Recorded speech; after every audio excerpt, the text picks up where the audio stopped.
Imagine being given the go-ahead to build a hospital from scratch, with the proviso that it has to be a brand new hospital, a new system that no one has experienced yet.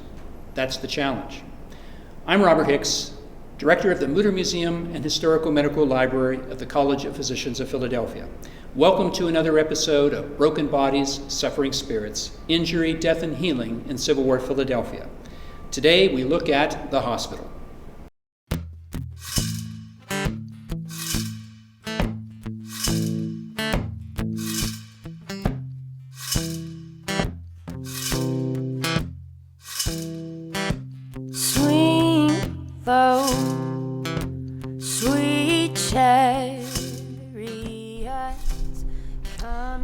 We are in the outskirts of Philadelphia, a suburb called Mount Airy or Chestnut Hill in this area. And we're standing in front of a train station that was built in 1930. Now this station was built atop an earlier station that serviced a major hospital of the Civil War, known as Maurer General Hospital. So you can imagine, instead of this station and the houses in this neighborhood, there was a 26-acre complex that was built in the early 1860s and operated during the last 2.5 years of the war. It occupied an area that was so large, this was actually a small city. In the central part of the hospital complex was a post office, a chapel, library, there was an area for band concerts, there were supply buildings. And radiating out from these buildings, you had a series of wards that were called pavilions, a pavilion system. This was a hospital model, but this was the largest hospital in Philadelphia and one of the largest in the country because it had 4,000 beds. Had a staff of 200 surgeons and administrators. Absolute state-of-the-art in every respect, removed at the end of the war. Most of the soldiers who were treated here were Pennsylvania enlisted soldiers. The idea was soldiers going to hospitals for long-term or rehabilitative care should go back to the communities that they came from. It was thought that would aid in their recovery. I'm holding here a copy of the rules and regulations, which spell out the details for all the administrative staffs and the daily rituals by the clock.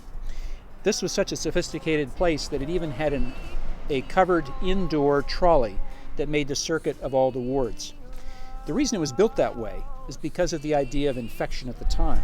It was thought that bad airs harbored infectious diseases, and so building the hospital on this large, expansive pattern kept it well ventilated and open, and therefore infection reduced. When soldiers were removed from the immediacy of battle, they were taken to large pavilion hospitals. And the pavilion hospitals were a creation of the Civil War period. These were vast organizations. I, prior to Gettysburg, was assigned to one in the remote areas of western Philadelphia. It was known at the time as the West Philadelphia Hospital and later as the Satterley Hospital.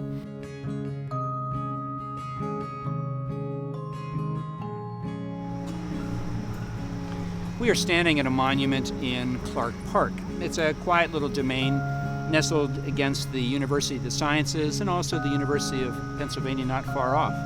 But this stone was placed here with this monument in 1916. The stone itself comes from Gettysburg as a reminder of that very fateful and important battle of the Civil War. But this site marks the southeast corner of an amazing hospital complex, one of the largest in the north.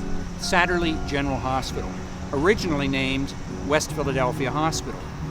Now, this hospital at its peak had about 3,500 beds, and approximately 20,000 soldiers were treated here during the war.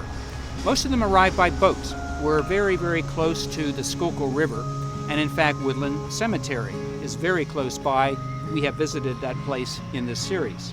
The Sisters of Charity were much praised for their work here.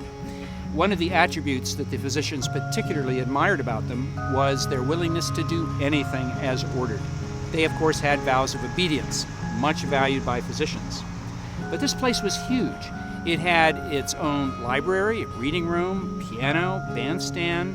It had its own printing press. The hospital register was a newspaper printed here, and our historical medical library has copies of this.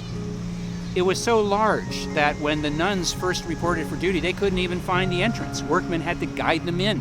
It was so busy. Down below we have the memorial plaque, and it serves to remind any passerby today that significant medical treatment occurred here. Many casualties of the war were treated here by physicians, men and women.